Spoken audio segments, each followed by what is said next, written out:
અમદાવાદના વિરમગામમાં મેગા ડિમોલિશનની કાર્યવાહી સરકારી જમીન પર થયેલા દબાણો તંત્ર દ્વારા દૂર કરાયા છે। ધાર્મિક દબાણો પણ દૂર કરવામાં આવ્યા। 15થી વધુ પાકી દુકાનો અને છાપરાઓ પણ દૂર કરાયા છે। રૈયાપુર બહાર વિસ્તારમાં માર્ગ અને મકાન વિભાગે આ કાર્યવાહી કરી છે। 5 જેસીબી, 3 હિટાચી મશીનો અને 15 ડમ્પરની મદદથી ડિમોલિશનની કાર્યવાહી કરાઈ છે। 500થી વધુ પોલીસ જવાનો ખડે પગે તૈનાત કરવામાં આવ્યા હતા। ડિમોલિશન બાદ મૂળ મંજૂર રસ્તાનું નિર્માણ કાર્ય શરૂ કરાયું છે। આશરે 3500 સ્ક્વેર ફૂટથી વધુ જમીન ખુલ્લી કરવામાં આવી છે। પ્રશાસન અને પોલીસના ચુસ્ત બંદોબસ્ત વચ્ચે કાર્યવાહી થઈ છે।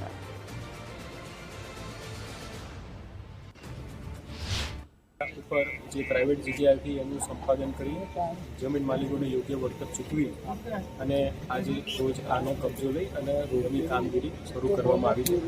આ જગ્યા ઉપર 3 દરગાહ હતી અને કબ્રસ્તાન નામનું સ્ટ્રક્ચર હતા, જેને આજે દૂર કરી અમે શાંતિપૂર્ણ માહોલમાં હું પ્રાંત અધિકારી મામલતદાર અમારી સમગ્ર આરએમબીના ડી વિપુલ ઓઝા અને એમની સમગ્ર ટીમ અને શ્રી તપન ડોડિયા ડીવાયએસપી વિરમગામ અને એમના રાબરી હેઠળ મોટો પોલીસ ચુસ્ત બંદોબસ્ત ગોઠવી અને આજે આ પ્રક્રિયા સવારે 5 વાગ્યાથી શરૂ કરવામાં આવી હતી। રસ્તા ઉપર અનેક ધાર્મિક દબાણો આવેલા હતા। તે ધાર્મિક દબાણો દૂર કરવા માટે અને સંવેદનશીલતાને ધ્યાને રાખી એક ડીવાયએસપી, 15 પોલીસ ઇન્સ્પેક્ટર અને 550થી વધારે પોલીસ કર્મચારીઓનો ચાંપતો બંદોબસ્ત રાખવામાં આવ્યો છે। આ બંદોબસ્ત દરમિયાન ડ્રોન સર્વેલન્સ, અમારી ટેકનિકલ ટીમો અને અલગ અલગ પોલીસના વાહનોથી પેટ્રોલિંગ કરી અને સમગ્ર બંદોબસ્તનું આયોજન કરવામાં આવ્યું છે। અત્યારની પરિસ્થિતિને ધ્યાને રાખીને કોઈ માણસોને નજર કે કોઈ કરવામાં આવ્યા નથી।